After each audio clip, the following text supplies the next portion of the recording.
Assalamualaikum warahmatullahi wabarakatuh.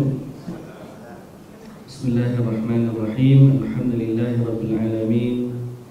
Wassalatu wassalamu ala asyrafil anbiya'i wal mursalin Nabiyyina Muhammadin wa ala alihi wa sahbihi ajma'in. Rabbi shrah li sadri wa yassir li amri wahlul 'uqdatan min lisani yafqahu qawli, amma ba'du. Puji dan syukur bagi Allah Subhanahu wa taala, Tuhan sekalian alam. Selawat serta salam atas Nabi junjungan kita Nabi Muhammad sallallahu alaihi wasallam, juga atas ahli keluarga baginda, para sahabatnya dan para pengikutnya yang setia sehinggalah ke hari kiamat. Alhamdulillah. Kita syukur kepada Allah juga kerana pada pagi ini Allah rezekikan kepada kita untuk kembali dalam siri kuliah kita, yang mana tujuannya tidak lain adalah untuk menambahkan kefahaman kita dan ilmu kita berkaitan dengan agama kita. Kerana keberuntungan yang paling besar dalam hidup ini tidak lain ialah bila kita faham tentang agama kita, yang merupakan modal paling utama dan paling benar apabila kita kembali kepada Allah. Kalau tuan-tuan, puan-puan ikut saya dalam siri tadabbur setiap pagi, sekarang ni kita berada dalam surah Al-Kahfi, dan kita berbicara tentang bagaimana memilih kawan, bagaimana memilih perkara yang kita nak hidup dalam dunia. Biarlah kita dahulukan aspek agama kerana ialah yang paling menguntungkan kita. Bila kita baca satu ayat dalam surah Kahfi, Allah Subhanahu wa taala sebut, wasbir nafsaka ma'al ladzina yad'una rabbahum bil ghadati wal 'ashiyyi yuriduna wajha. Sekejap saya cek nombor ayat dia. Itulah ayat Quran dalam surah Kahfi, surah yang ke-18 ayat 28. Dalam ayat 28 Allah Ta'ala pesan kepada Nabi, tahanlah diri kamu bersama dengan orang-orang yang menyembah Allah. Kisah ni ada sebaliknya. Ayat ni ada di sebaliknya kisah, iaitu waktu Nabi sallallahu alaihi wasallam dia berjalan dengan sahabat-sahabat dia yang 6, termasuklah Bilal bin Rabah dan juga Abdullah ibnu Mas'ud radhiyallahu anhuma. Sambil berjalan, tiba-tiba Nabi lalu ke satu kumpulan Quraisy, golongan bangsawan Quraisy. Bila Nabi SAW nak pergi dekat mereka, nak berkawan lah, nak berbual dengan mereka, orang kafir Quraisy tu letak satu syarat, yang boleh datang ni biar kamu je. Kalau kamu nak duduk dengan kami boleh, tapi dengan syarat tinggalkan sahabat-sahabat kamu. Salah seorangnya ialah Bilal bin Rabah, dan kita tahu Bilal bin Rabah ni siapa dia? Dia asalnya hamba yang berkulit hitam. Lalu pada pandangan Quraisy dia ni golongan hina. Quraisy kata nak duduk dengan mereka boleh, tapi Nabi Muhammad sallallahu alaihi wasallam kena tinggalkan kawan-kawan dia. Mari Nabi duduk je, yang lain balik. Tiba-tiba Allah Ta'ala turunkan ayat supaya Nabi stay dengan kawan-kawan dia yang beriman. Dan setelah daripada tu Allah Ta'ala bagi perumpamaan contoh. Wadrib lahum mathalar rajulaini ja'alna li ahadihima jannataini. Bagi kepada mereka contoh dua orang lelaki. Salah seorang daripada keduanya kami berikan kebun yang indah. Jannataini min a'nab, kebun anggur. Wa hafafna bainahuma nakhla, dan dipagari dengan pokok-pokok kurma. kiltal jannataini, dua-dua kebun itu, kiltal jannataini atat ukulaha walam tadlim minhu syai'a, dia berbuah dengan buah yang sangat-sangat banyak dan tidak pernah kurang hasilnya. Sehinggalah salah seorang dari tuan kebun ni, dia jadi orang yang lupa kepada diri dan akhirnya dia kufur kepada Allah. Kufur kepada Allah Subhanahu wa taala. Dan Allah Taala sebut wa dakhala jannatahu wa huwa zalimun li nafsihi qala ma adhunnu an tabida hadhihi abada. Dia kata dia masuk kebun dia dalam keadaan dia telah menzalimi dirinya sendiri sebab dia tak beriman kepada Allah. Dia kata kebun aku ni aku tak rasa akan binasa. Okey. Wa ma adhunnu sa'ata qa'imatan, sehingga akhirnya dia kata dia tak percaya akan berlakunya hari kiamat. Kerana kebunnya yang indah, dia rasa kebunnya akan kekal selama-lamanya dan kiamat tu tak ada. Tapi dengan kesombongannya dia kata kepada kawan dia, aku banyak harta, aku banyak anak, aku begini. Akhirnya Allah Ta'ala hancurkan kebun dia, dan kawan dia seorang lagi yang beriman kepada Allah, walaupun fakir, walaupun tak ramai anak, tapi dia kata aku harap Allah ganti dengan sesuatu yang lebih baik daripada apa yang ada dengan kamu. Al-Kisahnya ini contoh Allah Ta'ala bagi, yang nak bagi faham kepada kita bahawa kekayaan dan keberuntungan yang sebenar ialah keberuntungan akhirat. Dan modal keberuntungan akhirat adalah dengan keimanan kita kepada Allah dan keteguhan kita dengan agama.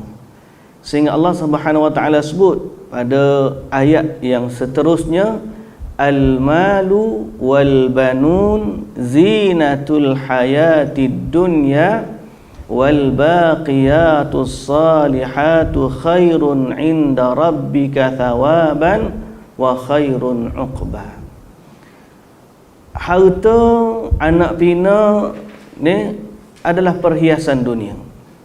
Wal baqiyat as-salihat, tapi amalan-amalan salih, khairun 'inda rabbik, lebih baik di sisi Tuhan kamu, wa khairun 'uqba, dan lebih baik harapannya untuk kamu dapat kebaikan. Jadi berdasarkan ayat itu, saya ulang sekali lagi bahawa modal kebaikan kita yang paling utama dalam hidup adalah agama kita. Sebab itu bergembiralah bagi orang yang diberikan peluang oleh Allah untuk menambahkan kefahaman dia tentang agamanya. Dan itulah yang kita sedang lakukan. Mudah-mudahan Allah berkati kita semua dalam majlis kita ini, dan Allah menambahkan kefahaman bagi kita tentang agama kita. Dan kita baca tentang rukun iman, yang mana sebelum daripada ni kita dah baca beriman kepada Allah. Kita masuk pada rukun yang kedua, beriman kepada malaikat. Dalam buku kita berada pada muka surat 46. Itulah rukun iman yang kedua, beriman kepada malaikat. Kenapa beriman kepada malaikat kita dahulukan lebih daripada beriman kepada kitab? Kenapa? Dalam susunan buku, beriman kepada malaikat datang setelah beriman kepada Allah, sebelum beriman kepada Alkitab. Kita ada 6 rukun kan? Tapi kenapa rukun iman malaikat berada pada yang kedua? Malaikat yang turunkan wahyu. Pertama, sebab malaikat memang wujud sebelum manusia.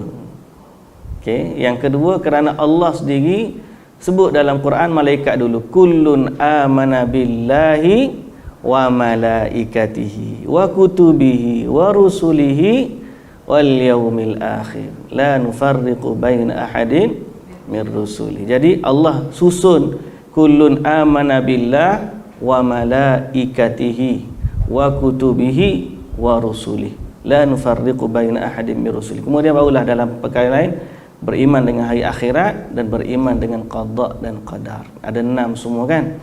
Jadi kita alhamdulillah beberapa siri sebelum daripada ni kita dah bicarakan tentang keimanan kepada Allah, dan hari ni kita nak sambung lagi keimanan kepada malaikat, iaitulah pada muka surat yang ke-46.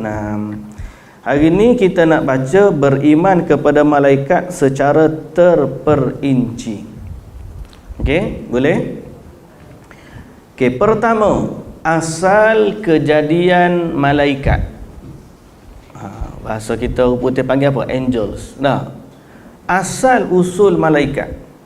Allah Ta'ala mencipta malaikat daripada cahaya, sebagaimana Allah menjadikan jin daripada api dan manusia iaitu anak Adam daripada tanah. Malaikat telah dicipta sebelum dijadikan Nabi Adam alaihi salam. Tersebut dalam hadis Nabi sallallahu alaihi wasallam bersabda, khuliqatil malaikatu min nur wa khuliqatil jannu min marijim min nar wa khuliqa Adam mimma wusifa lakum. Dijadikan malaikat daripada cahaya, dijadikan jin daripada api yang menjulang, dan dijadikan manusia dari benda yang disifatkan kepada kamu iaitu tanah. So asal kejadian manusia malaikat dalam hadis ni, malaikat ni tercipta dari cahaya. So ada 3 makhluk yang utama, malaikat, jin dan manusia. Malaikat daripada cahaya, jin daripada api, manusia daripada tanah. Siapa jadi dulu? Malaikat. Kemudian jin. Kemudian manusia. Manusia yang terakhir. Okey. Kenapa kita kata malaikat jadi dulu? Macam mana nak tahu? Tak tahu. Waktu Nabi Adam tercipta, Allah suruh malaikat sujud pada Nabi Adam. Malaikat maknanya sudah ada sebelum manusia. Kalau jin, iblis termasuk daripada yang diperintahkan untuk sujud ialah iblis, dan iblis adalah dari kalangan jin. Iblis ni jin, dia bukan malaikat, dia jin. Cuma jin yang level tinggi, jin yang duduk bersama dengan malaikat. Masa itulah sehinggalah dia ingkar kepada perintah Allah, lalu diturunkan dia pada kedudukan yang rendah. So berdasarkan hadis ni kita tahu asal kejadian malaikat daripada cahaya, adapun kita daripada tanah. Ada orang tanya, kalau syaitan tu daripada api, macam mana dia nak diazab dari dalam api neraka? Macam mana kita jawab? Dia dicipta daripada api, macam mana dia nak diazab, nak dibakar daripada dalam api neraka? Macam mana? Kita ambil satu tanah, kita baling kat ketuk atas kepala dia tu. Sakit ke tidak? Sakit. Kamu kan tercipta daripada tanah, ni pun tanah juga. Jadi unsur yang sama, tidak mustahil untuk Allah mengazab dengannya. So kita pun kalau kena baling dengan tanah sakit, syaitan pun kalau kena bakar dengan api tetap merasakan azabnya. Baik, sambung lagi. Bilangan malaikat. Malaikat adalah sejenis makhluk yang tidak terhingga banyaknya. Tidak dapat dihitung bilangannya kecuali Allah sahajalah yang mengetahuinya. So bilangan malaikat berapa? Tidak ada yang tahu melainkan Allah. Yang kita tahu banyak. Banyak tu macam mana? Banyak tu tidak ada tempat seluas 4 jari di langit, melainkan ada malaikat yang sedang sujud atau berdiri. Itu satu. Nak sebut banyak tu macam mana? Di langit yang luas tu, Nabi kata tidak ada ruang seluas 4 jari melainkan ada padanya malaikat. Sama ada malaikat tu berdiri ataupun sujud kepada Allah Subhanahu wa taala dalam keadaan mengabdikan diri kepada Allah. Jadi ramainya malaikat, bilangan tak tahu, cuma gambarannya seluas-luas langit tu penuh dengan malaikat. Lagu mana? Wallahu a'lam. Luas tak langit ni? Luas. Dan penuh langit dengan malaikat. Waktu Nabi SAW naik dalam peristiwa Isra' wal Mi'raj, Nabi naik ke langit pertama, langit kedua, langit ketiga, langit keempat, langit kelima, langit keenam, sampailah langit ketujuh, dan Nabi tengok Baitul Ma'mur. Pernah dengar tak kisah ni? Dalam peristiwa Isra' wal Mi'raj, Nabi naik ke Baitul Ma'mur. Baitul Ma'mur ni apa dia?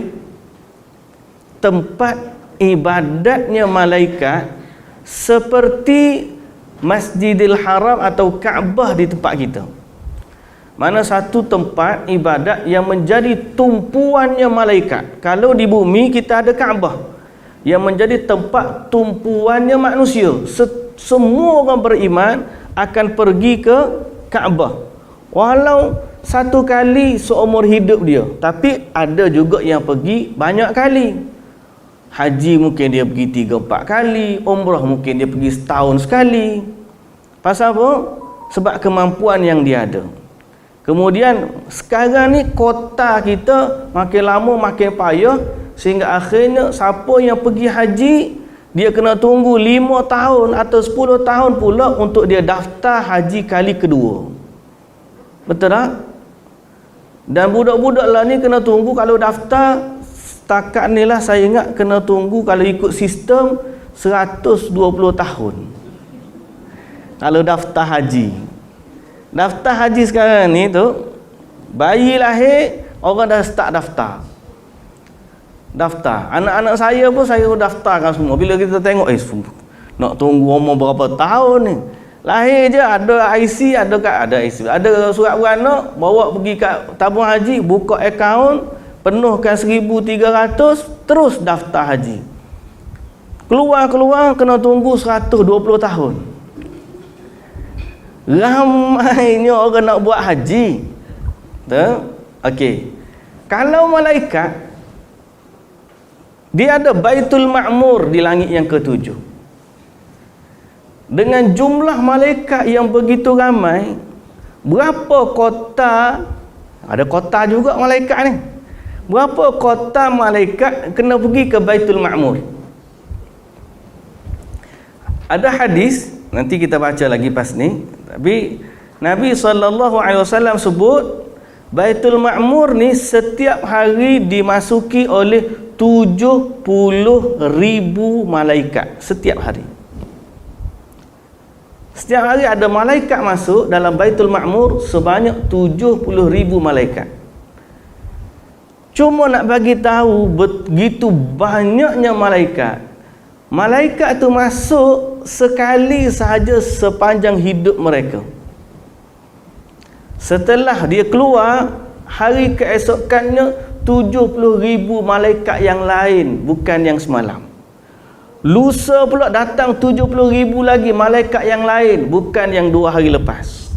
Setiap hari malaikat yang berbeza, dia tidak akan pernah kembali ke Baitul Ma'mur buat kali yang kedua. Bayangkan jumlah malaikat ni ada berapa? Banyak. Pagi tadi kita sebut juga cerita tentang api neraka. Ini tak ada dalam buku kita. Okay?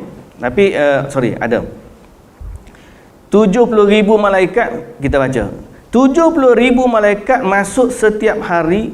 Kemudian mereka yang telah masuk ke dalamnya tidak dapat kembali lagi untuk memasukinya kerana bilangannya terlalu ramai. Ramainya malaikat. Poin yang ketiga. So kita ada 3 poin di sini.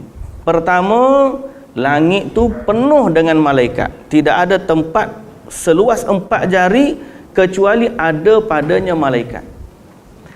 Yang kedua, di langit yang ketujuh ada Baitul Ma'mur. Setiap hari 70,000 malaikat masuk ke dalamnya dan tidak akan kembali lagi buat kali yang kedua seumur hidup malaikat.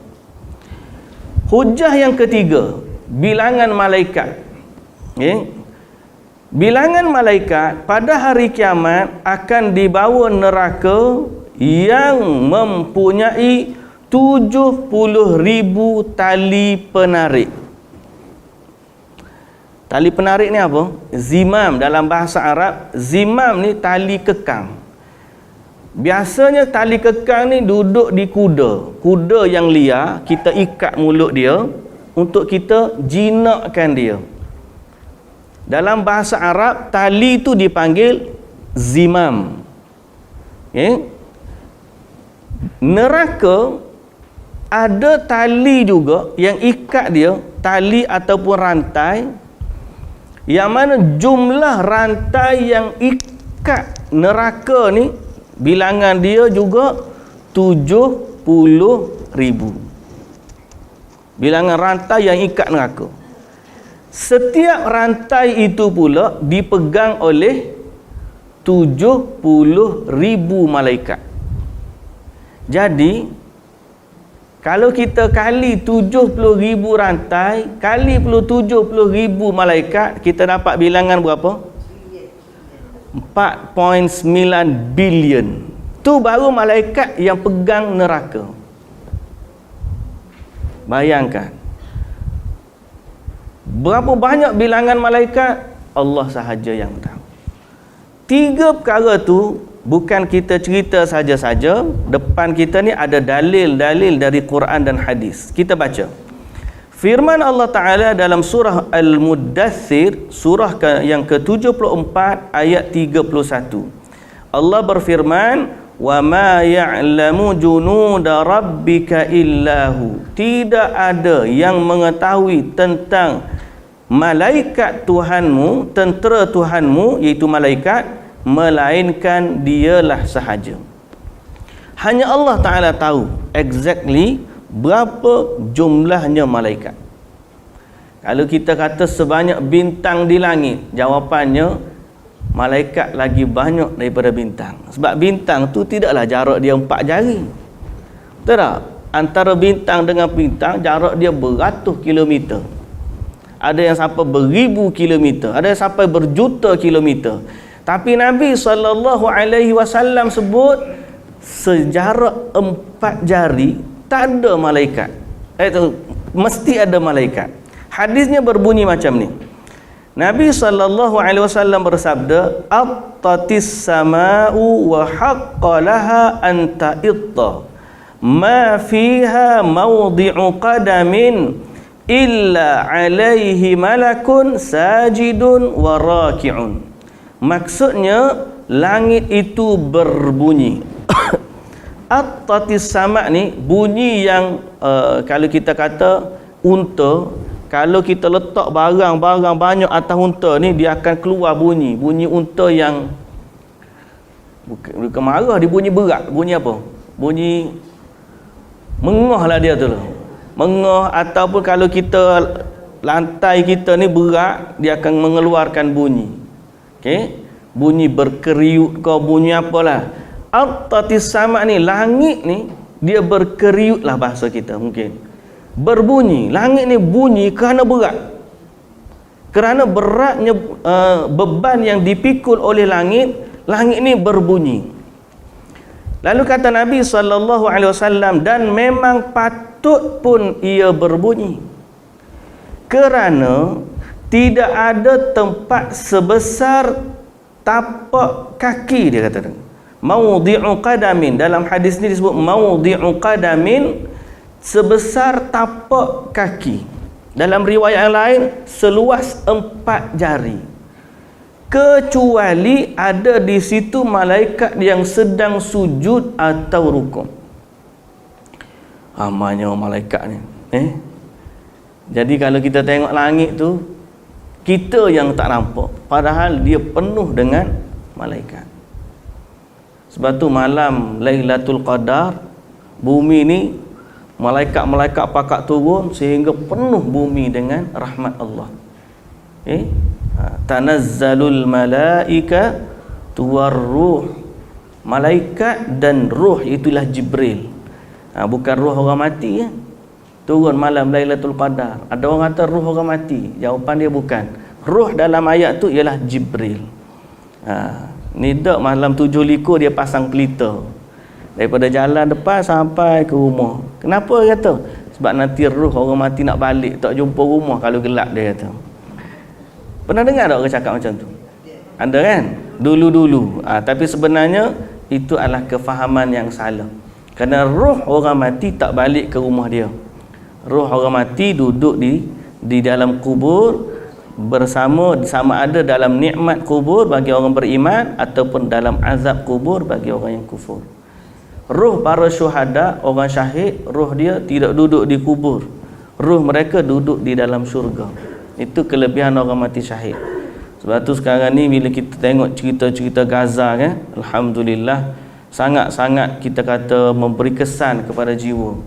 Pagi tadi saya tengok ada budak tu hampir waktu saat orang ambil gambar tu dia hampir nak meninggal.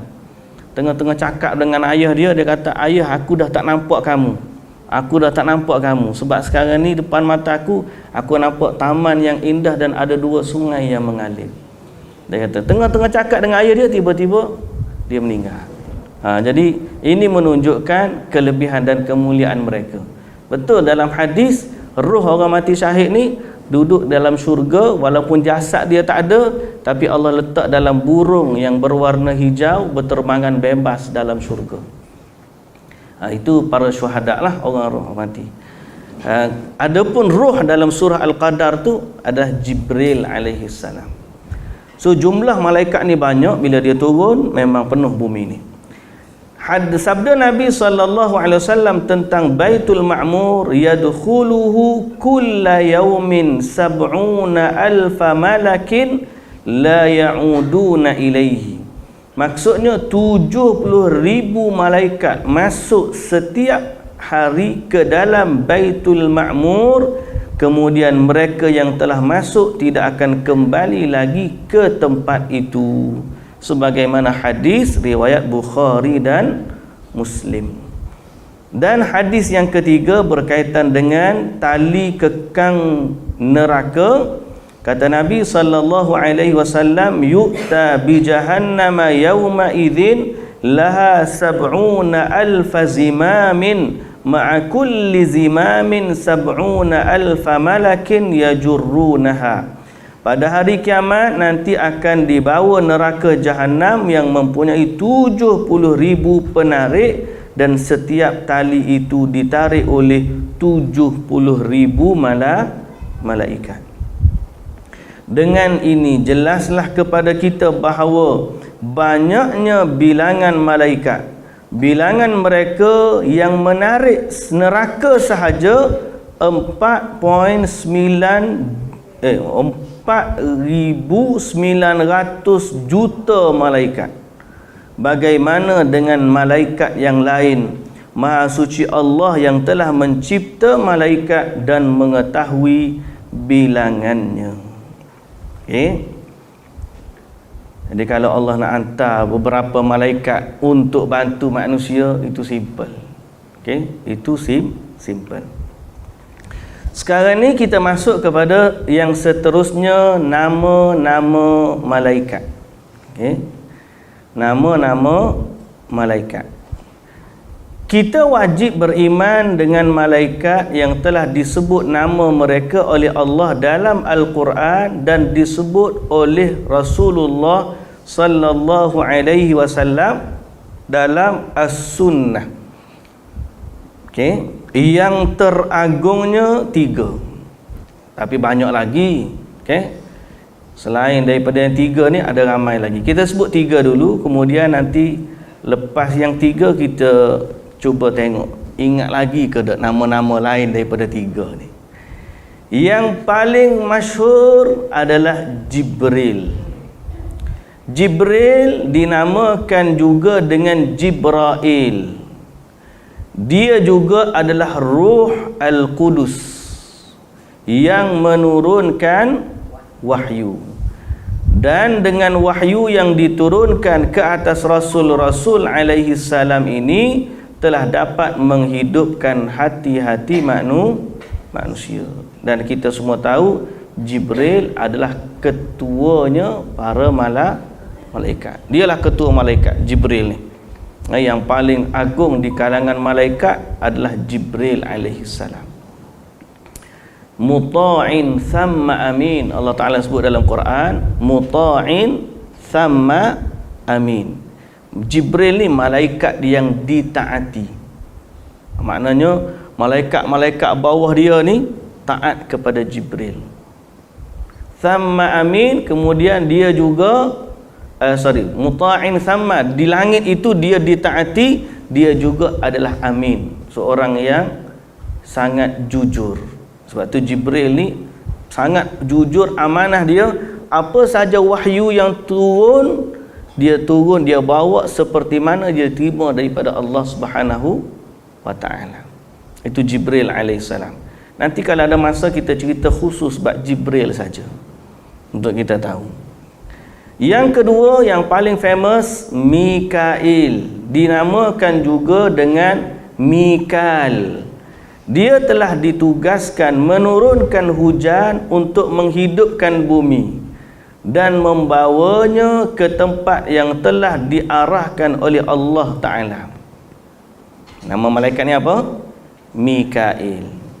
Kemudian yang ketiga, Israfil, ditugaskan untuk meniup sangkakala yang dengannya berakhirlah kehidupan dunia dan bermulalah kehidupan akhirat yang akan menghidupkan semua jasad. Itu Israfil. Tiga ni masyhur sebab ada dalam doa kita salat malam.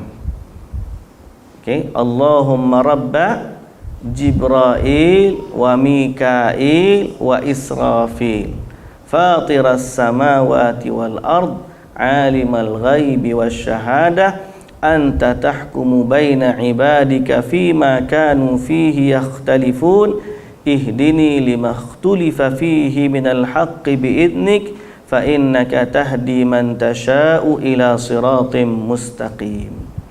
Siapa rajin baca doa ni? Baca kan?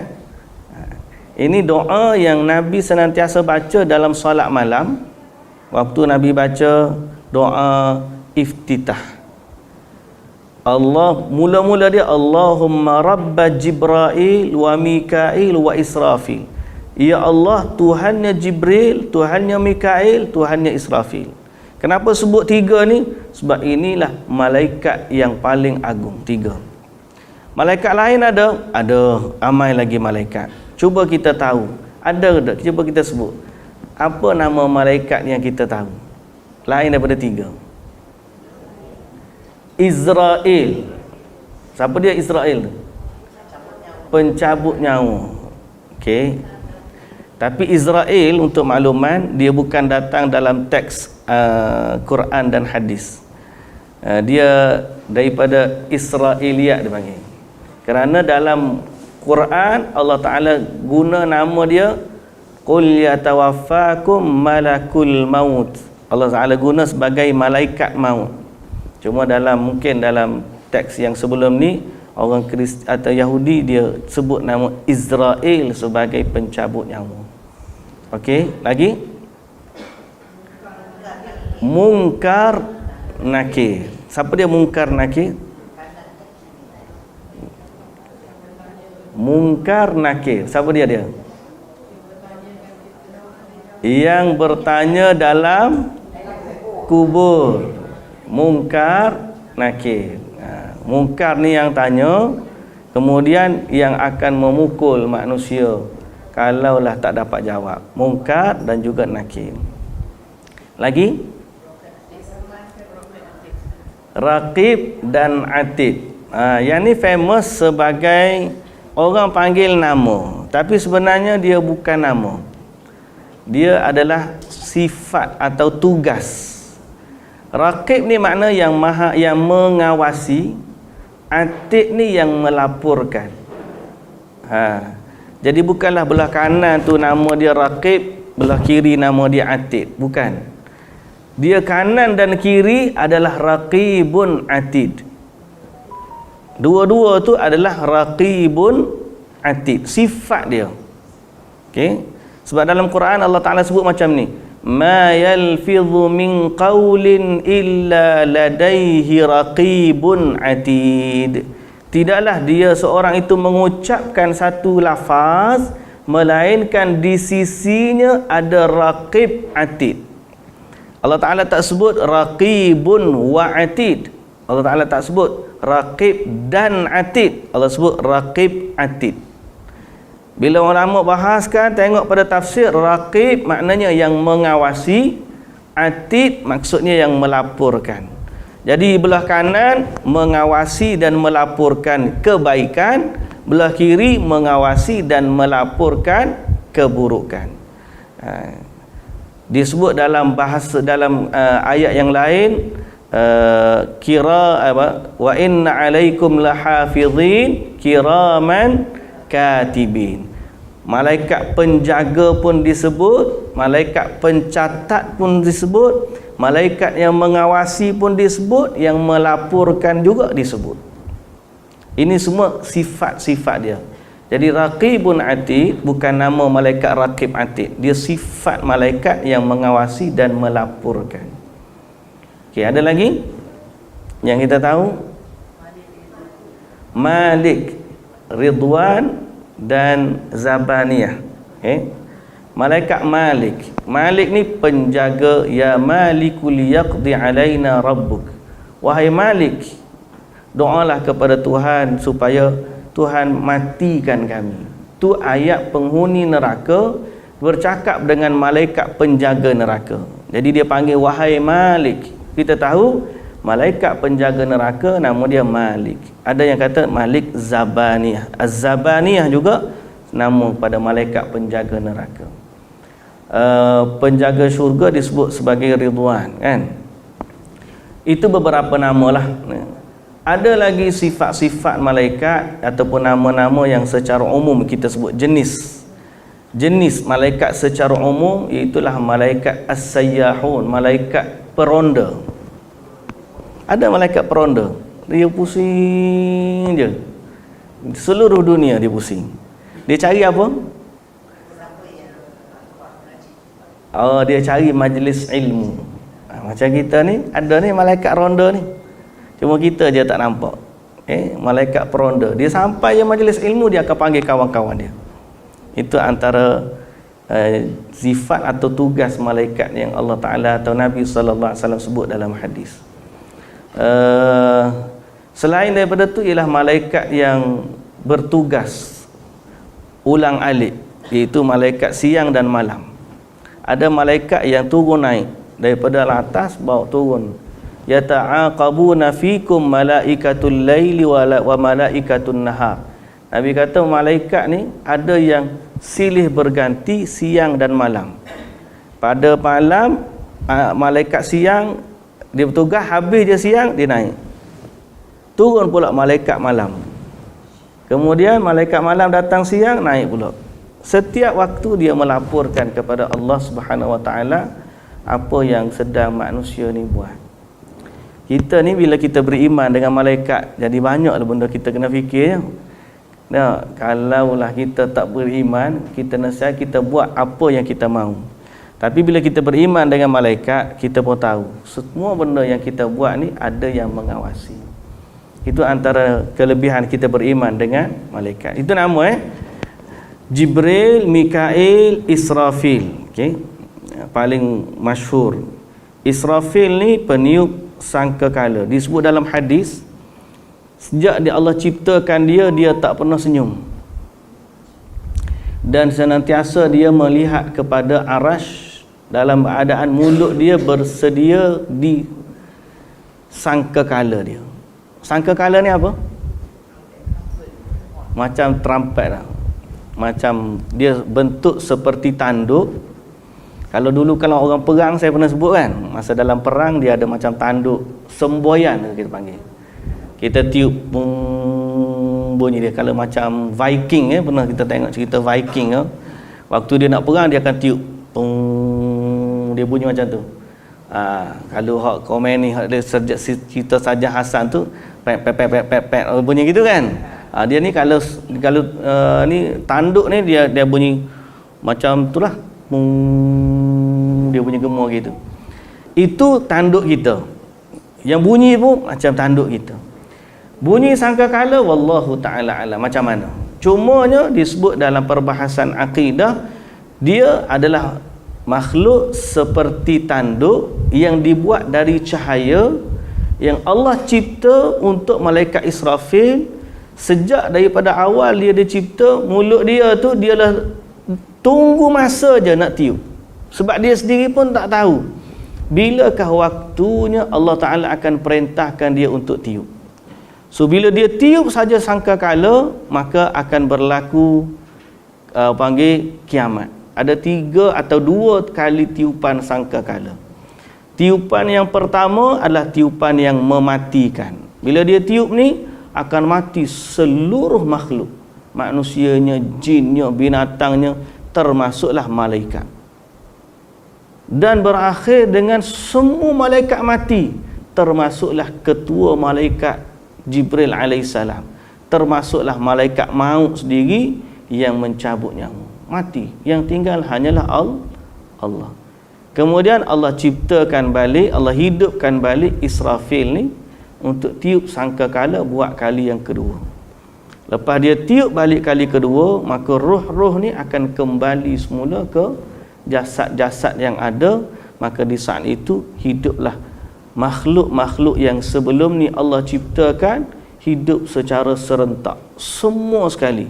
Yang mati dulu, yang mati kemudian, yang dah lama mati, yang baru saja mati, semua makhluk akan hidup secara serentak yang jumlah dia berbilion-bilion. Jadi inilah malaikat Israfil yang salah satu malaikat agung. Jibril penurun wahyu, dia ketua para malaikat. Mikail yang menjaga hujan, dan Israfil yang meniup sangkakala. Dan malaikat-malaikat yang lain yang kita sebut nama dia tadi ada banyak lagi, cuma pengarang kita ni dia sebut 3 sebagai ringkasan untuk kita semualah. Baik, kita pergi kepada bab yang ataupun perkara fasal yang keempat, sifat-sifat malaikat. Malaikat adalah suatu makhluk yang memang wujud, walaupun kita tak nampak, memang wujud, mempunyai jisim yang hakiki serta bersifat dengan sifat-sifat kejadian, iaitulah bentuk luaran dan sifat akhlak yang lain.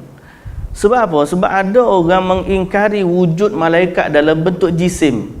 Dia kata malaikat ni satu semangat, atau malaikat ni satu ideal pemikiran, uqul. Dia bukan jisim. Kita kata tak. Malaikat ni makhluk yang ada bentuk dia, ada tubuh dia, cuma kejadian dia berbeza dengan kejadian kita, sehingga kita tak boleh nampak dia di saat Allah tak izinkan kita tengok dia. Tapi bila sampai satu ketika ataupun malaikat datang dalam rupa yang kita boleh nampak, dan rupa dia boleh berubah-ubah lah, masa tu baru kita boleh tengok. Ada kejadian yang dia datang dalam bentuk rupa yang sebenar. Nabi pernah tengok Jibril alaihissalam dalam rupa Jibril yang sebenar. Nabi juga pernah tengok Jibril dalam bentuk rupa manusia. Dan ada orang pernah tengok malaikat dalam bentuk awan. Ada dalam bentuk-bentuk yang lain, wallahu ta'ala alam. Cuma kita hari ni kita tak tahulah yang mana malaikat, yang mana tidak, sebab kita memang tak nampak. Jadi dia ni memang wujud dengan sifat dia, dengan jisim dia, dan dengan akhlak dia yang baik. Antara sifat-sifat malaikat ialah, pertama, besarnya kejadian dan tubuh badan mereka. Allah Ta'ala telah mencipta malaikat dengan bentuk yang besar dan kuat, sesuai dengan tugas mereka yang mulia, sama ada di langit dan juga di bumi. Sekejap saya nak tengok ni. Paling besar antara makhluk malaikat yang paling besar ialah malaikat pemikul arash. Okey. Malaikat pemikul arash.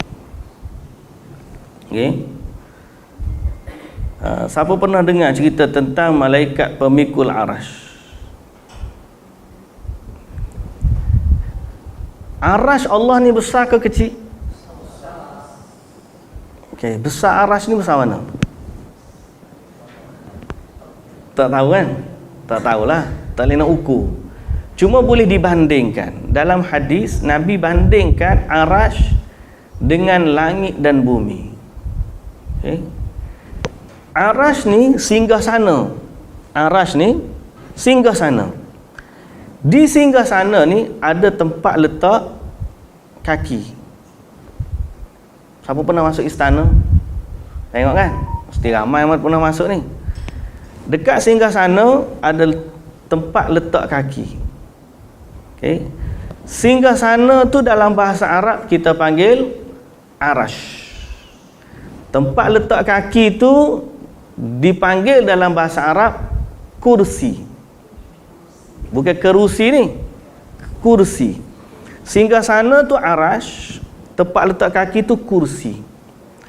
Pada singgahsana manusia kita boleh bayanglah, begitulah singgahsana manusia. Tapi pada arash Allah kita tak boleh nak bayang macam manakah sebenarnya arash Allah, kerana arash ni tak pernah kita tengok. Cuma kita boleh tahu saiz dia saja. Kenapa? Kerana Nabi SAW buat satu perbandingan langit dan bumi berbanding kursi yang ada di arash. Kemudian Nabi bandingkan pula kursi itu berbanding arash. So kita ada 3 benda. Ingat? 3 benda. Satu arash yang merupakan singgahsana Allah. Macam mana rupa dia, kita tak tahu. Kita hanya tahu nama sahaja, rupa kita tak tahu. Dekat arash tu ada kursi, yang mana ikut bahasa kursi ni adalah tempat letak kaki, merupakan sebahagian dari arash. Betul? Arash ni besar, kursi ni lagi kecil daripada arash. Nombor 2. Yang ketiga, langit dan bumi. Yang kita sedang diami ni bumi, kemudian kita ada langit 7 lapis yang sangat luas. Okey. Daripada 3 benda ni, yang kita boleh nampak satu je. Apa dia? Langit dan bumi. Langit dan bumi. Bumi kita sedang duduk, kita tahulah luas mana bumi. Langit pula kita nampak, cuma exactly punyalah luas langit kita tak tahu. Setakat ni eksplorasi angkasa pergi, tak jumpa lagi penghujung langit. Langit pertama pun tak jumpa, apatah lagi langit kedua sampai langit yang ke-7. Tapi kita tahu langit ni luas. Nabi buat bandingan antara langit dan bumi dibandingkan dengan kursi yang lebih kecil dari arash tadi, adalah seperti segelung besi dicampakkan di tengah padang pasir yang luas. Yang mana luas tu? Padang pasir. Kursi tadi. Yang mana segelung besi tu? Langit dan bumi. Langit bumi yang kita tengok besar ni dibandingkan dengan kursi Allah, kecil je langit dan bumi. Sebab tu ada ayat kursi dalam Quran. Allah Ta'ala sebut wasi'a kursiyuhus samawati wal ard. Meluasi kursinya Allah lebih besar daripada langit dan bumi. Kursi Allah lebih besar daripada langit dan bumi, dan dia meluasi langit dan bumi. Berarti kursi ni lagi luas daripada langit dan bumi. Bandingannya segelung besi di tengah padang pasir yang luas. Kecil je kita. Arash tu pula lebih besar daripada kursi. Macam mana bandingannya? Seperti bandingan langit dan bumi berbanding kursi. Berarti kursi yang luas tadi Dibandingkan dengan arash, kursi itu segelung besi di padang pasir yang luas. Seberapa luas arash ni? Tak tahu. Tapi yang kita juga diberitahu dalam hadis, arash ni Allah Subhanahu wa taala sebut wa yahmilu 'arsya rabbika yawma idzin wa yahmilu 'arsya rabbika fawqahum yawma idzin thamaniyah. Pada hari tersebut, hari akhirat nanti, bila Allah Ta'ala nak mengadili manusia, pada hari tersebut ada 8 malaikat Allah yang memikul arash. Boleh ikut ni? Arash yang besar tadi, dalam Quran Allah Ta'ala sebut surah Al-Haqqah ayat 17, wa yahmilu 'arsya rabbika fawqahum yawma idzin thamaniyah. Pada hari tersebut ada malaikat, ada 8 malaikat Allah yang memikul arash. Besar tak arash? Besar. Dipikul oleh 8 malaikat. Kalau arash tu besar, malaikat yang memikul besar mana? Kuat, besar. Ada hadis. Nak dengar tak hadis tu? Kata Nabi SAW, Nabi kata, udzinali an uhadditha an malakin min malaikatillah min hamalatil arsh anna ma baina syahmati udhunihi ila atiqihi masirata 700 amin. Kata Nabi SAW, Allah izinkan aku untuk menceritakan kepada kamu tentang malaikat pemikul arash, bahawa antara cuping telinga dia dengan lehernya atau dengan bahunya, ila atiqihi, cuping telinga dengan leher dia. Atiq ni batang leher ni, macam sampai tu. Okey, kalau kita ni jarak kita ni berapa ni? Sejengkal pun tak sampai. Tapi malaikat pemikul arash, Nabi kata apa? Allah izinkan aku cerita saiz dia, bahawa jarak antara cuping telinga dia dengan batang lehernya ialah perjalanan 700 tahun. Malaikat ni. Jadi kita ni, bila kita dengar cerita makhluk Allah yang agung, kita akan rasa sebenarnya kita ni kerdil saja. Tak patut dan tak padan nak sombong dengan Allah. Allah tu maha agung daripada segala makhluknya. Kalau Jibril pun hebat, kalau malaikat pemikul arash tu besar, tak padan kita nak lawan yang maha agung lagi, itulah Allah yang maha esa. Ini beberapa sifat yang ada, besar kejadian dan tubuh badan mereka. Tu baru malaikat pemikul arash.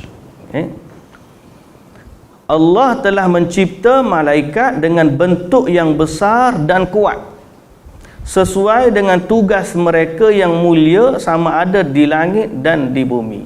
Ini sifat mereka yang pertama. Yang kedua, mereka mempunyai sayap.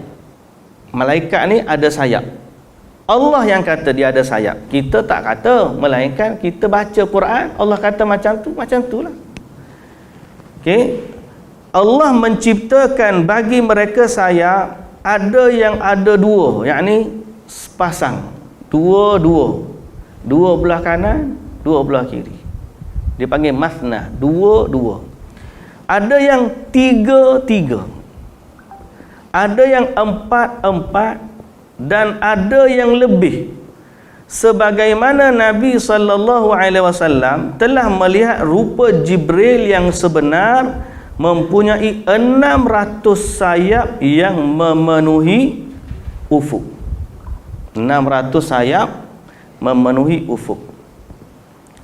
Dalilnya adalah firman Allah Ta'ala, Alhamdulillahi fatiris samawati wal ard, ja'ilil malaikati rusulan uli ajnihatin mathna wa thulatha wa ruba' yazidu fil khalqi ma yasha'. Surah Fatir, surah yang ke-35 ayat 1.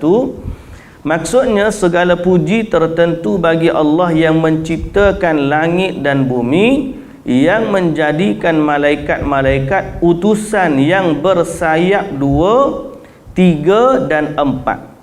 Dia menambah pada bentuk kejadian makhluk yang diciptakannya apa jua yang dikehendakinya. Jadi malaikat, berdasarkan ayat ni kita tahu malaikat ni ada sayap, ada yang 2, ada yang 3, dan ada yang lebih sebagaimana yang dikehendaki oleh Allah Subhanahu wa taala. Tapi jangan balik lukis pula. Ni malaikat rupa dia. Lepas tu ni kadang-kadang orang tulis angel, dia pun tulis macam bentuk orang. Lepas tu dia letak sayap. Dia kata inilah angel. Sebenarnya bukan. Kita hanya tahu dia ada sayap. Rupa dia macam mana? Waktu Nabi datang, Jibril datang dengan Nabi dengan rupa manusia, dia tak ada sayap. Bukanlah masa Jibril tu mari tiba-tiba ada sayap. Tak ada. Waktu dia datang rupa manusia tak ada sayap. Waktu dia dengan rupa dia sebenar ada sayap. Tapi macam mana rupa dia sebenar? Wallahu ta'ala a'lam. Tak tahu. Kita tak tahu rupa dia sebenar macam mana. Cuma besar sehingga bila Nabi tengok ke langit, penuh. Jibril ni memenuhi langit. Tak nampak langit. Tertutup langit disebabkan Jibril ada di langit. Nabi tengok tu, Nabi pengsan. Bukan kata Nabi, wah, tak ada. Nabi bila tengok Jibril, pengsan.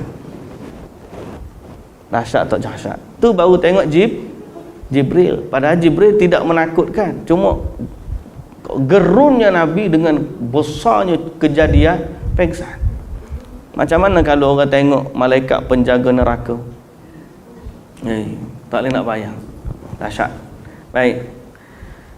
Yang ketiga, malaikat tidak berhajat kepada makanan dan minuman.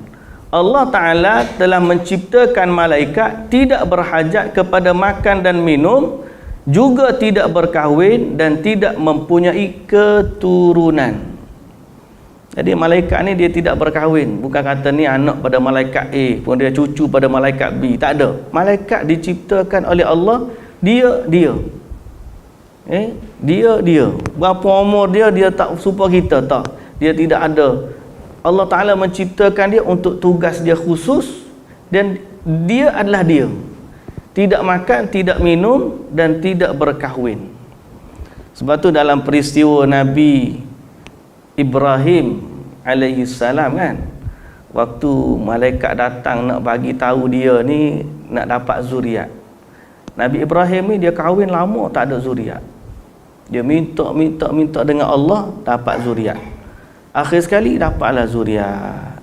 Zuriat dia satu Nabi Ismail melalui Siti Sarah. Yang kedua Nabi Ishaq. Siti Hajar dapat anak Nabi Ismail. Nabi Ishaq melalui Siti Sarah. Ada pula teori kat Malaysia ni baru keluar teori. Ada lagi seorang lagi isteri Nabi Ibrahim. Tak dengar. Nama dia Keturah dia panggil. Viral baru ni. Tapi sebenarnya bila kita baca-baca kajian yang kata, dia nak kata apa? Dia kata orang Malaysia ni keturunan Nabi Ibrahim daripada isterinya yang ketiga. Nama dia Keturah, dia kata. Dia buat kajian. Kata seorang doktor PhD. Bila orang pun tengok rupa-rupanya, dia punya sumber tu ada kalau daripada dia punya orang panggil assignment, daripada kajian dia tu, dia punya source dia Wikipedia. Orang pergelak kat dia. Macam mana seorang boleh buat kajian, sumber dia Wikipedia. Ala kullin, saya kata tak bangga pun. Kalau kita nak kata kita keturunan Nabi Ibrahim, bukan satu kemuliaan kalau kita ni tidak mengikut ajaran Allah Subhanahu Wa Taala. Kalau kata keturunan, saya boleh kata saya keturunan Nabi Nuh. Sebab lain daripada keturunan Nabi Nuh mana ada yang hidup. Betul tak? Yang keluar bahtera Nabi Nuh adalah keturunan dia. Lepas tu yang kedua, kalau nak kata memang saya keturunan Nabi Adam. Dan dari sudut tu memang kita bukanlah kata nak, kalau sekadar nak bangga keturunan tak ada makna lah. Ya, jadi Nabi ada yang kata keturah ni adalah gundiknya Nabi Ibrahim, ada yang kata ni adalah isteri ketiganya Nabi Ibrahim. Ini semua teori-teori yang tak ada asas. Jadi Nabi Ibrahim ni hak kita tahu dalam Quran sebut dua, okay? Nabi Ismail dan Nabi Ishaq. Yang saya nak cerita tadi ialah Nabi Ibrahim dia dapat anak usia dia tua. Disebut dalam tafsir lebih kurang umur Nabi Ibrahim dapat anak 93 tahun. Umur 93 baru dapat anak. Wih, dia duk minta dengan Allah, akhir sekali Allah makbul. Waktu Allah turunkan malaikat, malaikat ni dia nak pergi ke tempat Nabi Lut, nak azab kaum Nabi Lut, tapi dia singgah dulu tempat Nabi Ibrahim. Bila singgah tempat Nabi Ibrahim, dia singgah dalam bentuk orang. Tetamu ni dalam bentuk manusia. Dia masuk rumah Nabi Ibrahim jadi tetamu. Nabi Ibrahim pun sembelih anak lembu, ijlin hani, dia pun masak. Dia masak masakan nama dia Hanif.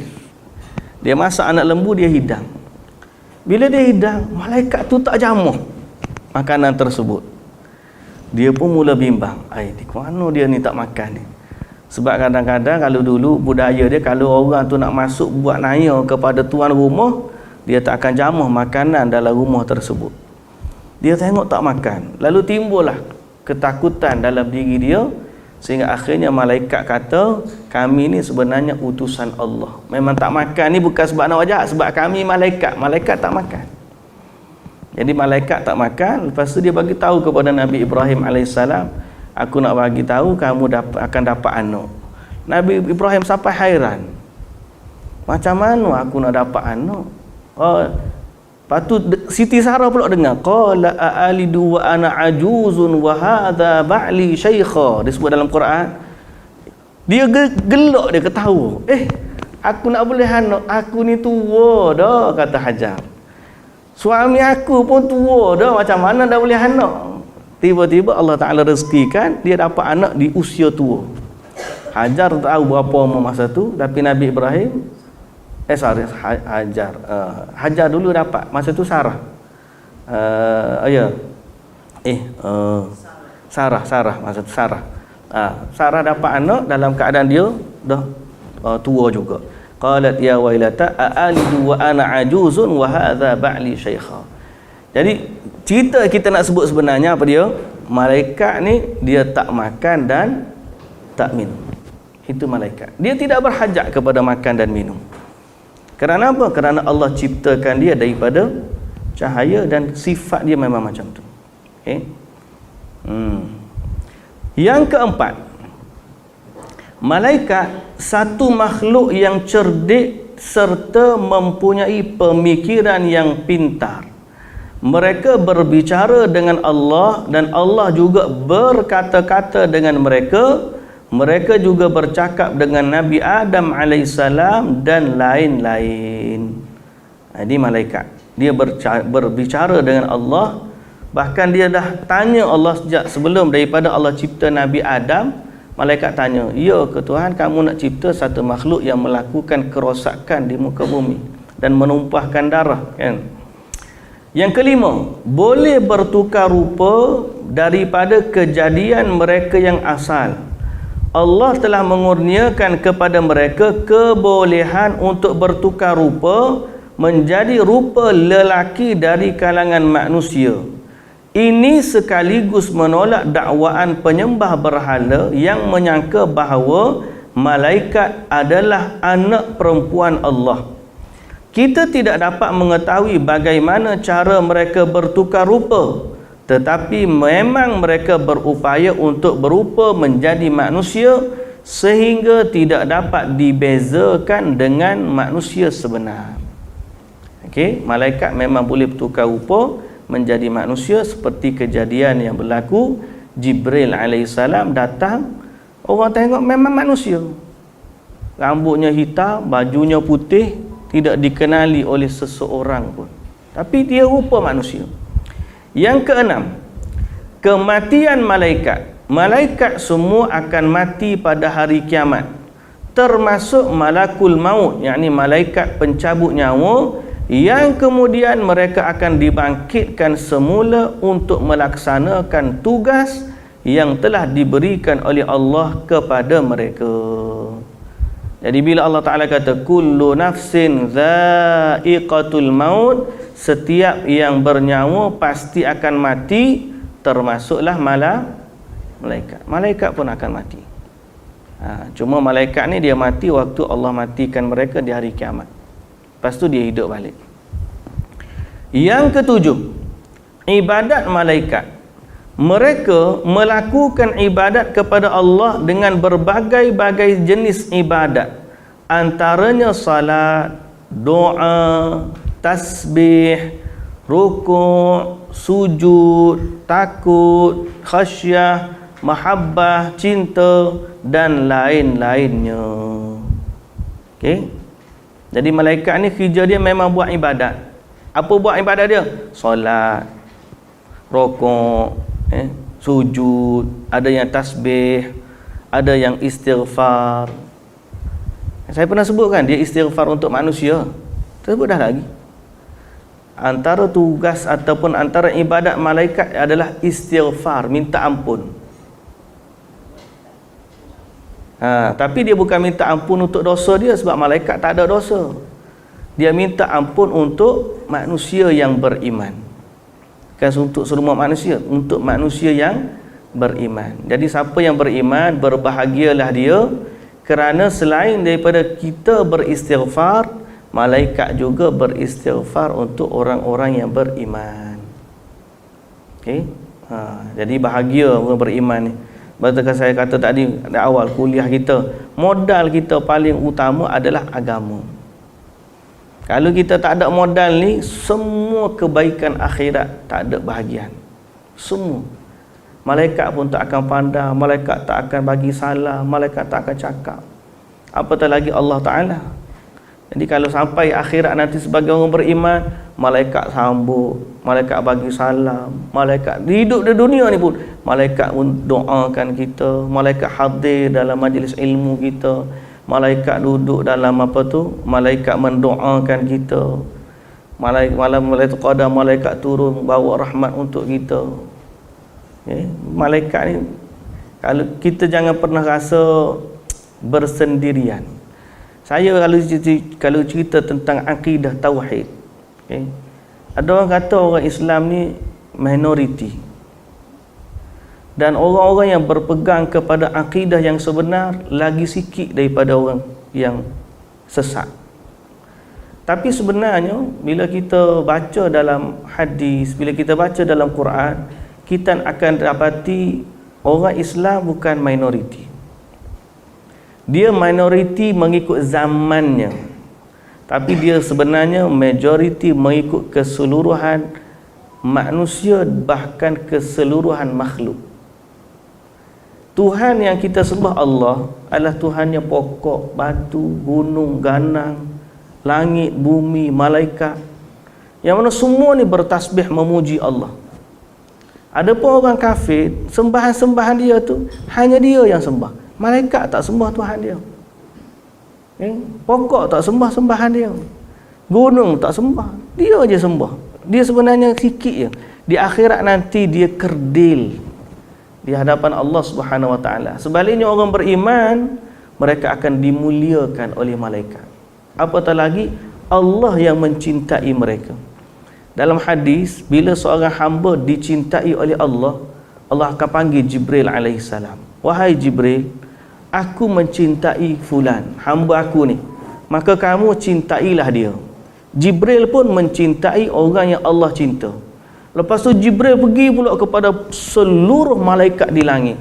Dia akan kata, wahai malaikat langit, sesungguhnya Allah mencintai fulan dan aku mencintai fulan, maka cintailah dia. Lalu akhirnya seluruh penduduk langit mencintai orang yang dicintai oleh Allah Subhanahu Wa Ta'ala. Jadi inilah kenikmatan yang ada. Cuma Lah ni je kita tak nampak lagi. Okey, lah ni memang kita tak nampak. Orang puji kita, ada sebahagian puji, ada sebahagian kutuk. Nah, bila orang kutuk kita down, bila orang puji kita happy. Sebenarnya orang beriman tak ada masa nak down. Pasal apa? Setiap hari malaikat mendoakan dia. Setiap hari malaikat ada mendoakan dia. Baik. Antara sifat ibadat mereka, yang pertama, berkekalan, berterusan dalam ibadat dan tidak pernah jemu. Malaikat buat ibadat tak pernah rasa jemu. Senantiasa. Kita je penat letih bosan tak ada. Malaikat tak ada. Senantiasa. Yang kedua, ikhlas kerana Allah. Yang ketiga, senantiasa melakukan ketaatan dan tidak pernah melakukan maksiat. Kerana malaikat terpelihara dari melakukan dosa dan maksiat. Malaikat ni dia tak erti nak buat maksiat. Tak erti. Bukan dalam kamus malaikat buat maksiat ni. Yang buat maksiat boleh buat dua-dua. Yang buat maksiat dan buat taat. Manusia. Manusia boleh buat belakang. Ni keistimewaan kita. Tapi siapa yang boleh buat taat dalam meninggalkan maksiat, maka dia lebih mulia dari malaikat. Tapi siapa yang melakukan maksiat, dalam kemampuan dia melakukan taat, dia lebih hina dari binatang. Yang keempat, senantiasa tawadhu', merendahkan diri walaupun banyak beribadat. Firman Allah, yusabbihuna al-laila wan-nahara la yafturun. Mereka beribadat pada malam dan siang dengan tidak henti-henti. Baik, perihal yang kelima. Sempat aku habis, ingat kau nak habis ni. Kita baca setakat mana sempat Boleh lagi Datin? Boleh lagi kan? Boleh sikit lagi. Kelima, tugas-tugas malaikat. Para malaikat menjalankan tugas-tugas mulia yang telah dipertanggungjawabkan oleh Allah kepada mereka. Antaranya, memikul arash, kita dah sebut tadi, menurunkan wahyu, menjaga syurga neraka, menjaga awan, hujan, tumbuh-tumbuhan, menjaga bukit bukau, gunung ganang.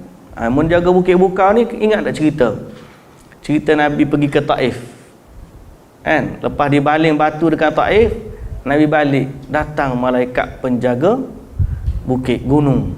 Wahai Muhammad, kalau kamu nak suruh aku hempapkan gunung ke atas penduduk Mekah dan Taif ni, boleh saja, tinggal kamu perintahkan saja. Jadi Nabi Muhammad pun kata, tak apalah, aku doa supaya Allah keluarkan daripada keturunan mereka orang yang beriman. Okay. Kenapa kisah tu ada? Sebab memang ada malaikat penjaga gunung. Okay. Tapi setengah orang ni bila dia pergi puja pula penjaga gunung tu. Boleh ke tak boleh? Tak boleh lah. Dia jadi syirik. Ada setengah orang tu dia puja penjaga gunung. Yang sebenarnya bila dia puja penjaga gunung, dia bukan puja malaikat, dia puja syaitan lah jadinya. Okay.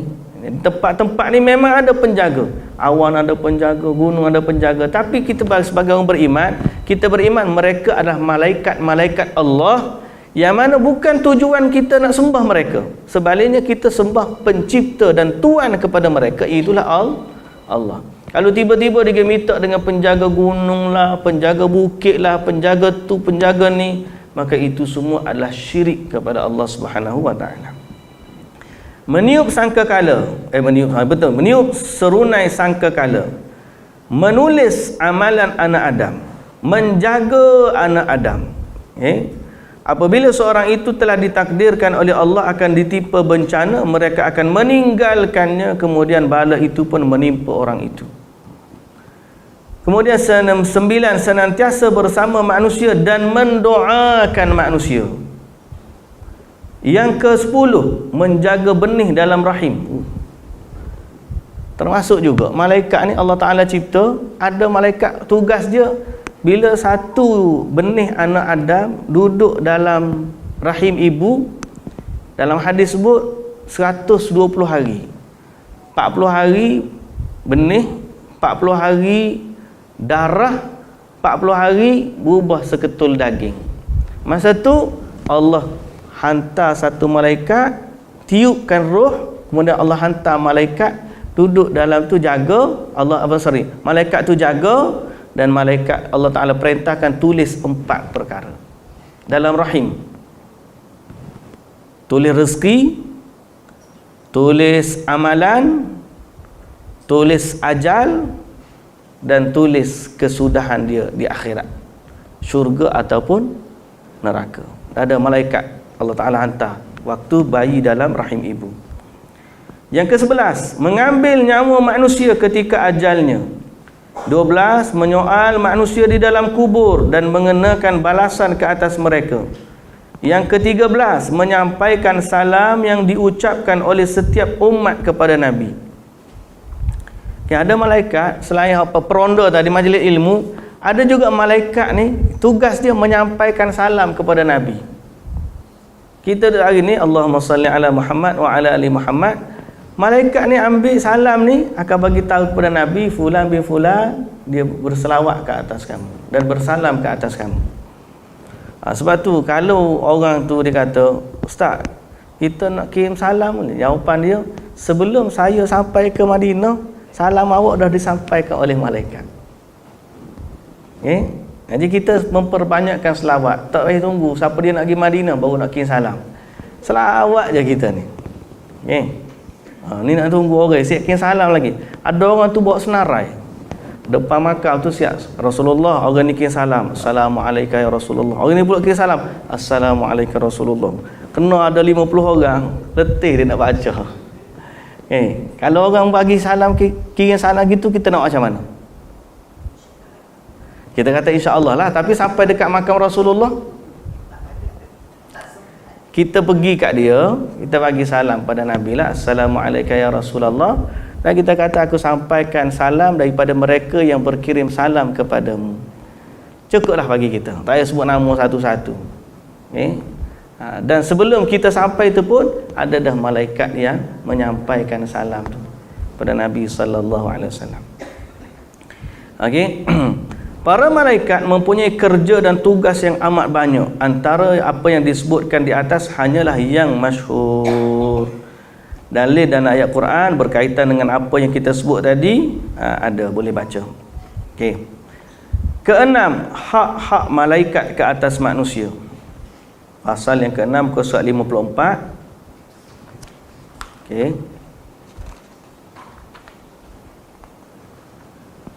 Hak malaikat ke atas manusia beriman kepada mereka. Yang kedua, mengasihi dan memuliakan mereka. Yang ketiga, haram mencerca dan mengurangkan ketinggian darjat mereka atau mempersendakan mereka. Yang keempat, hindari dari melakukan perkara yang dibenci oleh malaikat kerana mereka akan merasa kurang senang sebagaimana anak Adam merasainya. Okay. Itu hak malaikat, kita kena jaga. Sebab tu malaikat waktu hadir dalam majlis ilmu dan sebagainya, sunat untuk kita pakai minyak wangi, solat dan sebagainya. Malaikat hadir tau waktu kita solat. Majlis ilmu kita sebut dah tadi, waktu kita solat malaikat hadir. Sehingga waktu imam baca amin, malaikat turut mengaminkan. Siapa-siapa yang amin dia sama dengan amin malaikat, Allah bagi kelebihan, diampunkan dosa.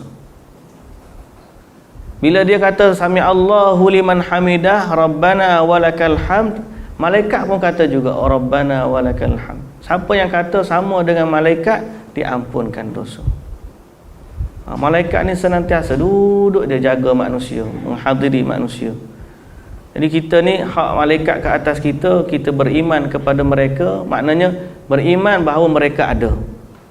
Yang kedua, kita sayang kepada malaikat, tidak membenci mereka. Ada tak kumpulan manusia yang membenci malaikat? Ada. Yahudi ni dia benci malaikat.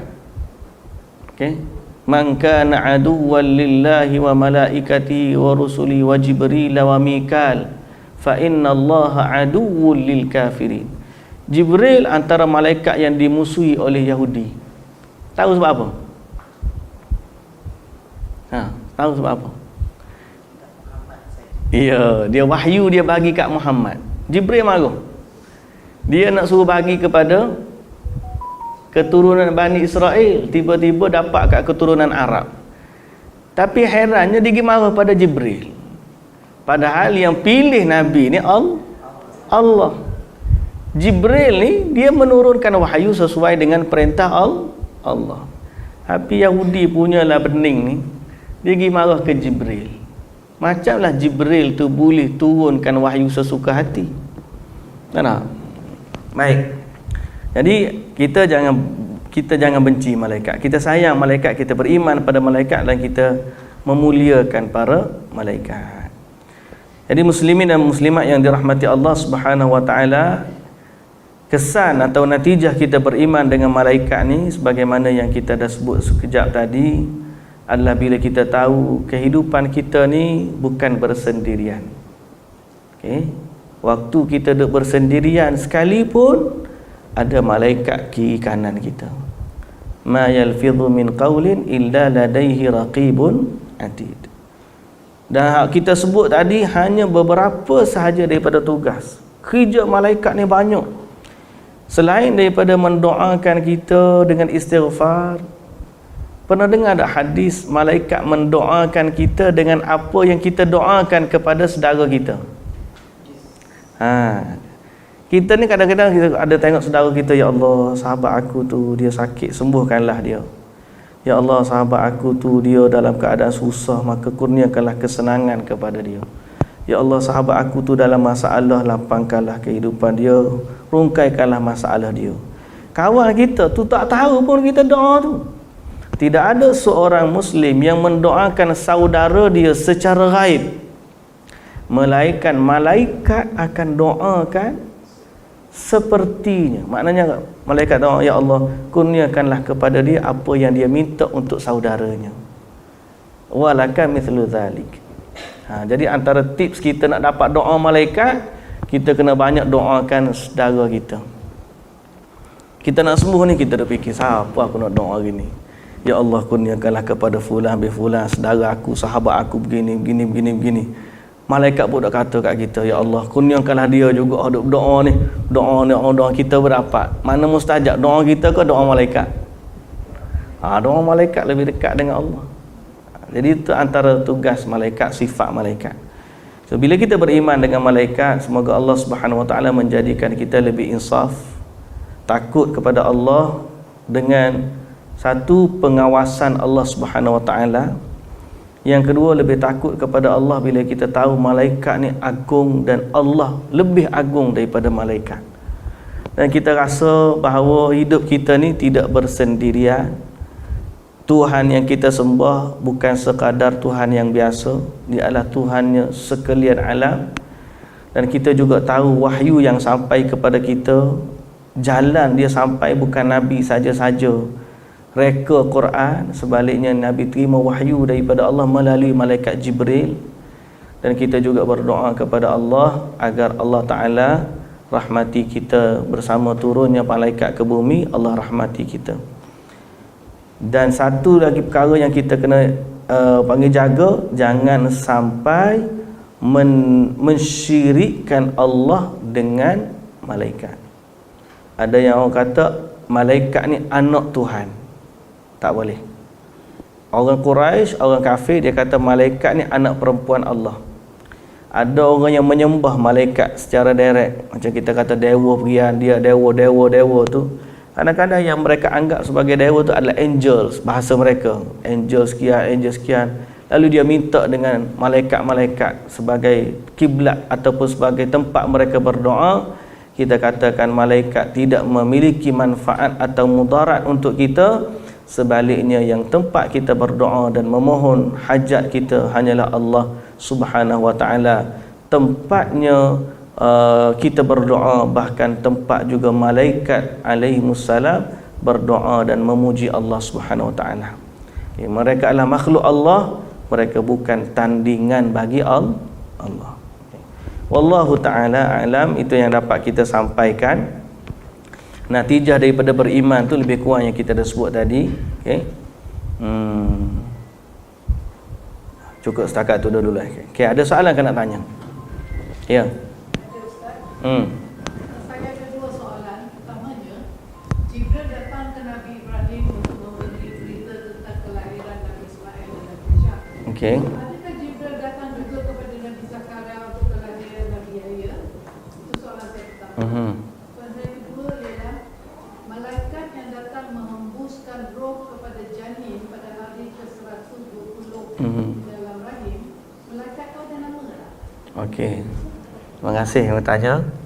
Yang pertama, kisah malaikat bagi tahu Nabi Ibrahim akan dapat kelahiran atau zuriat ini disebut di dalam Al-Quran.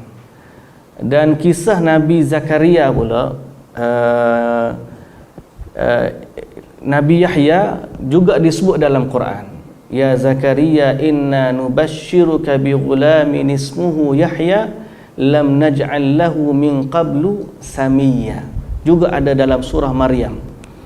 Okey, inna nubashiruka bi ghulamin ismuhu Yahya lam naj'al lahu min qablu samiyya. Sebab Nabi Zakaria pun anak dia dalam surah Maryam Allah Taala sebut, dia kata idna da rabbahu nidaan khafiyya qala rabbi inni wahanal 'azmu minni washta'ala ar-ra'su shayba wa lam akum bidu'aika rabbi shaqiyya.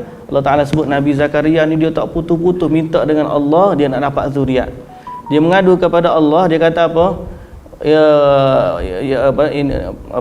Saya baca dia.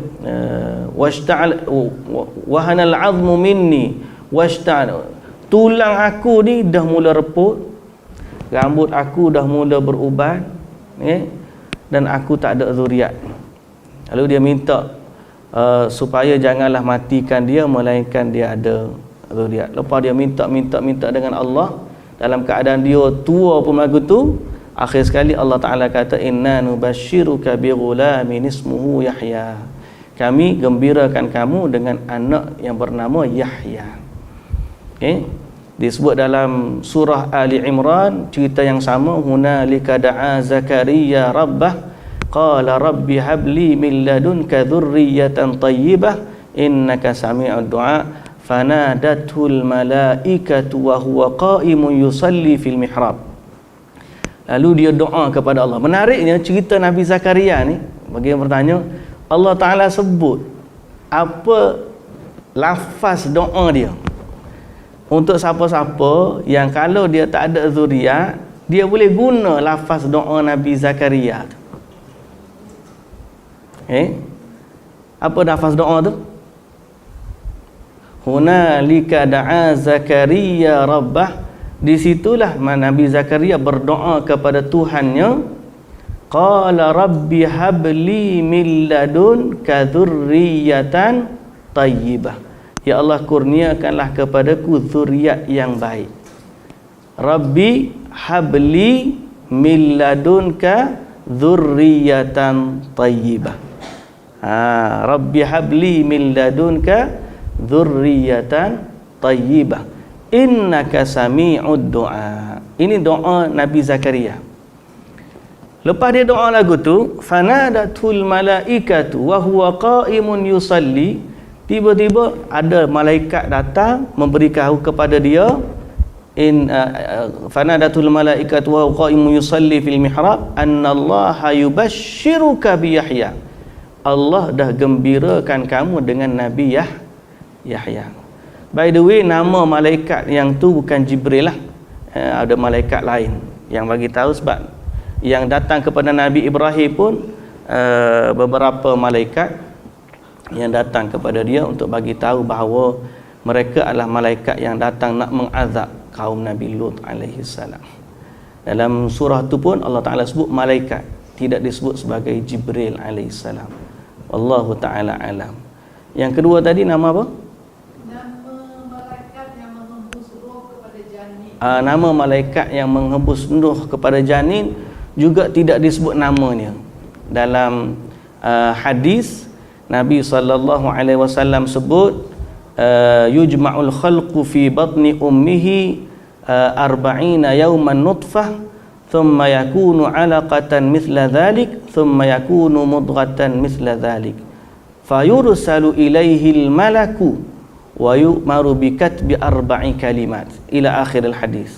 Nabi SAW sebut dalam hadis tu, Allah telah menghimpunkan kejadian kamu dalam perut ibu kamu 40 hari sebagai nutfah, itulah benih, kemudian yakunu alaqatan, jadi segumpal darah dalam tempoh yang sama, iaitulah 40, kemudian disebut diciptakan sebagai seketul daging mudghah dalam tempoh yang sama 120 hari.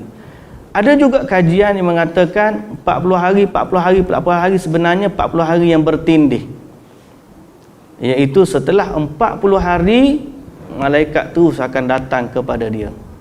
Sebab sekarang ni kalau kita tengok kajian, bila orang dah boleh tengok, kalau dia scan bayi dia, kandungan dia barulah contoh 6 minggu, dia dah ada degup, ada apa kan, so 6 minggu tak sampai lagi 3 bulan, 120 hari tu dah ada reaksi dekat janin. So sebahagian kajian menyatakan 40 hari itu adalah 40 hari yang bertindih. 40 hari yang sama itulah berlakunya benih, 40 hari tu juga dalam masa tu berlakunya darah, dan 40 hari berlakunya seketul daging.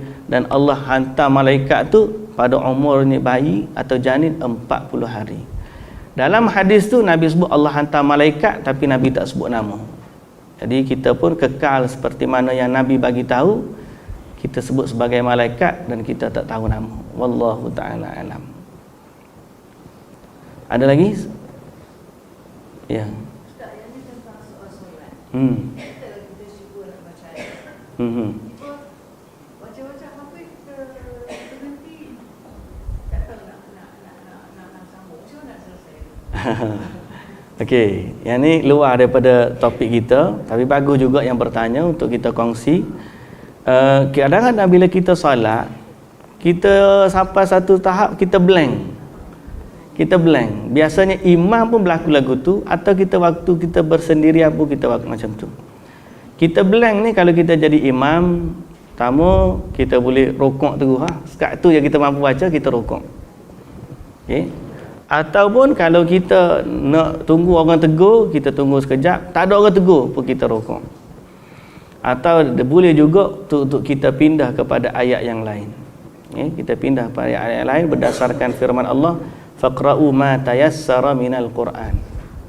Bacalah dalam solat apa yang mudah bagi kamu. Sebab tu saya kalau nak jadi imam, kalau orang tolak tiba-tiba, kita ada dah simpan beberapa ayat yang memang kita, ayat ni ayat selalu kita baca. So biasanya tak berlaku kesalahan lah. Tapi kadang-kadang mari juga blank. Bila blank tu Allahu Akbar, rukuk ialah. Okey. Cuma tips dia ialah selain daripada kita nak kena jaga hafalan, ialah kita kena jaga hati kita dalam solat supaya tak terlalu banyak fikir. Kadang-kadang berlaku juga Allahu Akbar, baru dah mari telitah sikit blank terus ayat tu, tak tahu mana. Sekejap lah habis dah. Banyak doa jugalah. Wallahu ta'ala. Ya. Saya nak tanya yang banyak orang cakap kata, rumah yang ada anjing malaikat tak masuk, ada patung, ada apa. Betul. Itu hadis sebenarnya. Ada hadis yang menyatakan malaikat tak akan masuk rumah yang ada padanya anjing dan juga patung.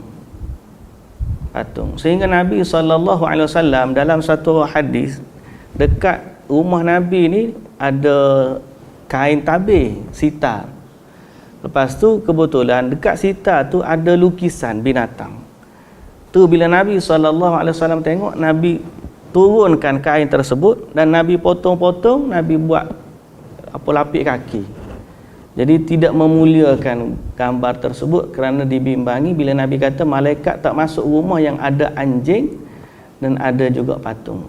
Termasuklah patung sekarang ni ialah gambar-gambar yang aku panggil gambar-gambar yang dilukis lah. So kita kalau boleh elak, terutamanya kalau kita pergi melancong mana-mana, kadang-kadang kita balik patung, ada setengah tu dia susun patung-patung. Ada dekat piramid tu ada belakang kat rumah dia, patung dia lah. So kalau kita boleh kata boleh elak lah. Termasuk juga kalau orang yang dah ambil anjing sebagai dia panggil apa, pet, dia buat pet pelihara anjing. Sebab anjing ni bukan untuk dijadikan binatang peliharaan yang manja. Dibenarkan jaga dalam kita untuk jaga rumah, biar dia duduk di luar rumah. Jaga kebun, duduk di kat kebun. Jangan masuk dalam rumah walaupun kita nak jaga, kerana sebab sifat malaikat tak masuk berdasarkan hadis dari Nabi sallallahu alaihi wasallam. Gambar potret yang betul orang hidup lah. Okay. Gambar kamera tu adalah perbahasan di kalangan ulama. Sebaiknya kita tidak letak tempat yang diagungkan lah. Sebab kita bimbang lama kelamaan dia akan jadi macam bentuk dipuja.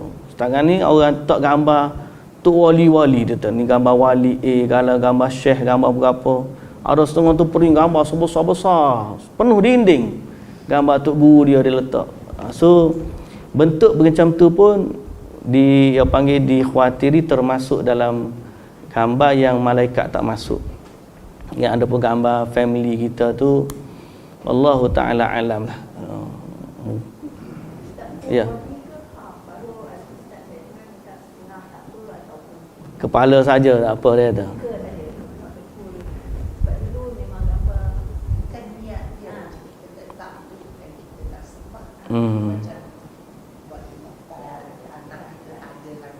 Iyalah, kadang-kadang orang letak gambar konvo, anak-anak konvo dia letak kat rumah kan. Ya.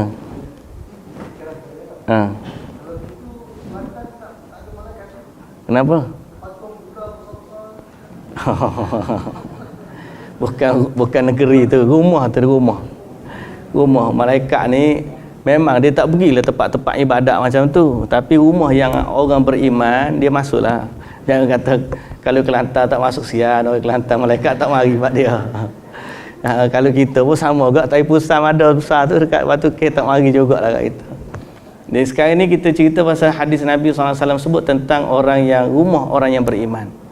Ya.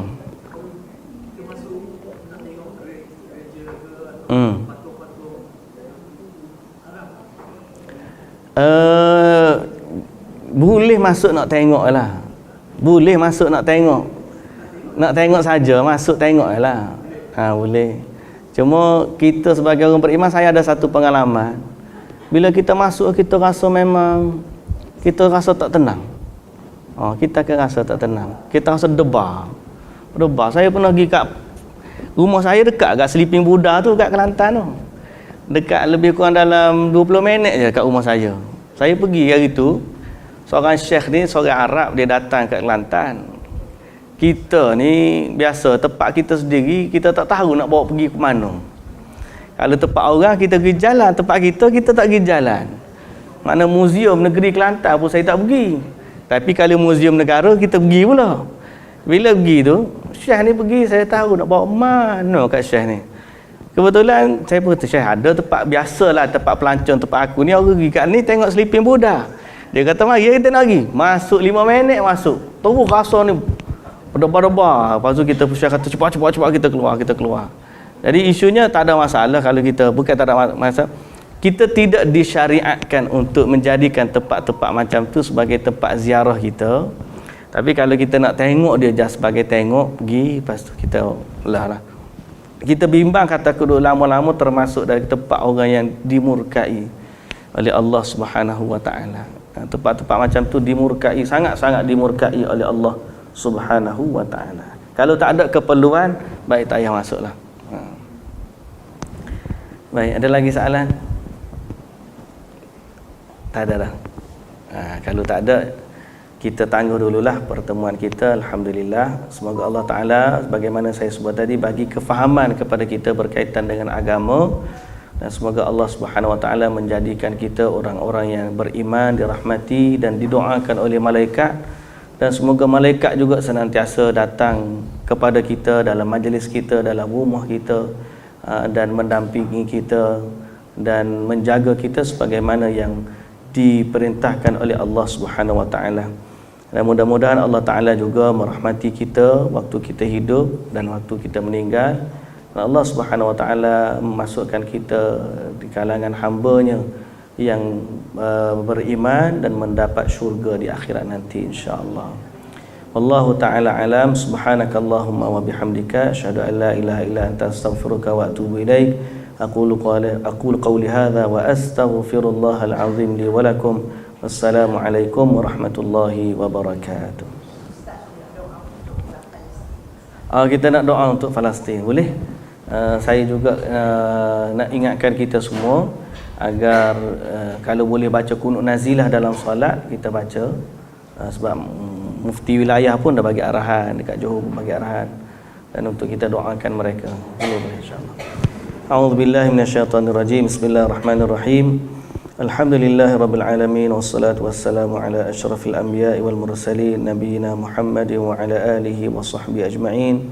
Ya Rabbana lakal hamdu kama yanbaghi li jalali wajhika wa 'azimi sultanik. Allahumma anjil mustad'afina minal muslimina fi Filastin. Allahumma ihfaz nisa'ahum wa atfalahum. Allahumma ihqin dima'ahum.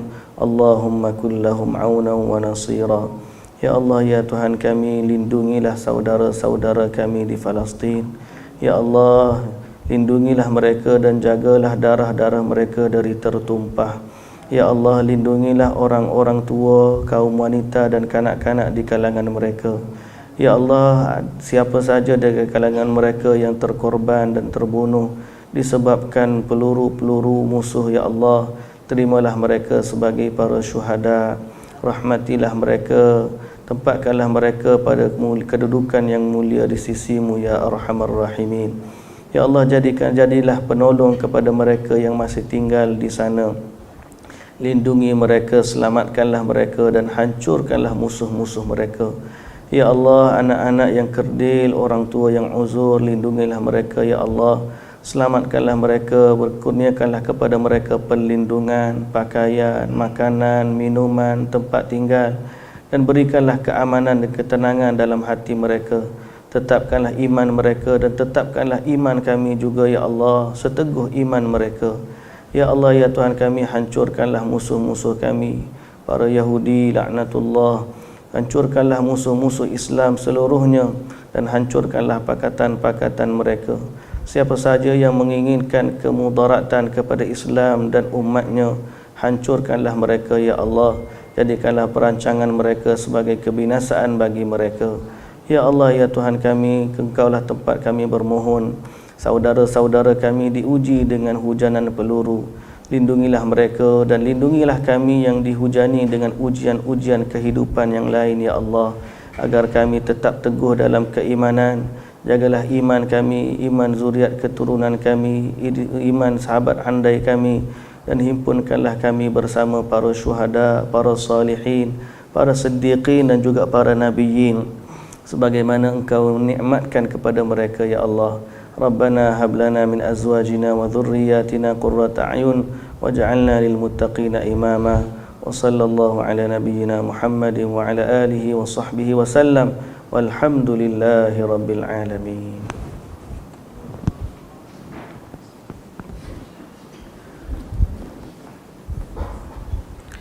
Sama-sama, insya-Allah. Saya jemputlah bagi pihak tuan rumah, jemput makan semua